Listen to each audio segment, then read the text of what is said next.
Good morning Monday. Good morning naman. Nakamove on na po ba ang lahat sa lagnasan?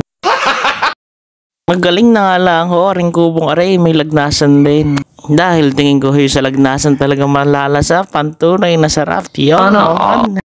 Congratulations nga po pala kay John Paulo V. Garcia sa pagrepresenta ng ating barangay sa Ginoo Agoncillo. Yan talaga namang napakagaling. Enjoy lang kayo dyan mga bata. Huwag nyo masyadong madali ng inyong pagtandaan. Ako hindi masaya doon. Maraming pagsubok at problema ang inyong pagdaraanan. Pero ganun pa man, yun ang magpapatibay talaga sa inyo. Tara nga ho palang ating lulutuin mamaya. Bali bumili tayo sa Agoncillo ng liempo na atin namang iihawin. Bali dyan nga nagpapadikit na ng apoy. Tapos meron din tayo dyang tilapia na isisigang naman natin. Dahil nga ho may baga na tayo, inilagay na rin natin yung ating grilling pan. Yun naman. Tapos pagkalagay, dilalagay na natin yung ating maihaw na. Meron din ho tayo dyang kalamyas na yun ho ang gagamitin nating pang-asim sa sinigang. Napaaga nga ho din na San Juan. Gawa ng mama ho may hawak na host. Talaga naman kami pinagbababasa din kaya naman nga hong saya. Ganun rin saya ho talaga ang hindi mabayaran at matutumbasan ng kahit anong halaga. Iba ho ang saya kapag nakikita mong masaya ang iyong mga magulang at mga kapatid. Sabay, ba't gayo? Ba't parang payak ka na? Dahil yun naman ho talaga yung purpose nating mga anak. Yung ibalik sa kanila ang pagsisakripisyong ginawa nila. Mabalik ho tayo din sa ating niluluto.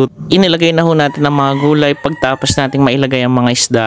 Yung mga karne nga ho kaninang iniihaw natin na medyo luto na ay ginagayat-gayat na rin natin. Iba nga naman talaga kapag may tinanim ay ang gas at nakukuha na ng talbos ng kamote di yan na ipapanlahok ho sa ating sinigang. Rin na nga ho ang ating sinigang. Yan, inilagay na ang ating bagong kuhang talbos ng kamote. Pakukulaan lang ho ng kaunti at siguradong ayos na. Ang bidyong ay noong Sabado de Gloria pa nga ho at ngayon lang na limihang i-edit. Ay digat sila punong-puno na kagad din na inflatable pool na aray kainaman Aray lang ho ang kagandahan din sa kubot. Talagang makakapag-relax ka ng ayos. Makakapag-muni-muni ng mga bagay-bagay habang nakatingin ka diyan sa mga punong ngayon. Kagaling ng puno ng kalamyas na aray digat karaming bulaklak. Ang dami na napanguha diyan. Tuloy-tuloy pa rin sa pamumulaklak. Dahil medyo nagutom na nga sila yan, nagsandok na sa tinurang ng kanin diyan para nga naman kumain na. Diyan nga ho palang ating ulam yan, yung inihaw kanina at syempre yung atin hong sinigang na napakasarap yan. Hindi kat sinasandok na nga ho sa mga taga-tagayan. Kahit ano nga ho palang ulam basta't nandidini ho sa kubo ay talaga naman hong laging tao bang kaldero. Ari pa ho nagpapasarap ng ating kainan yung sama-samang pagkain.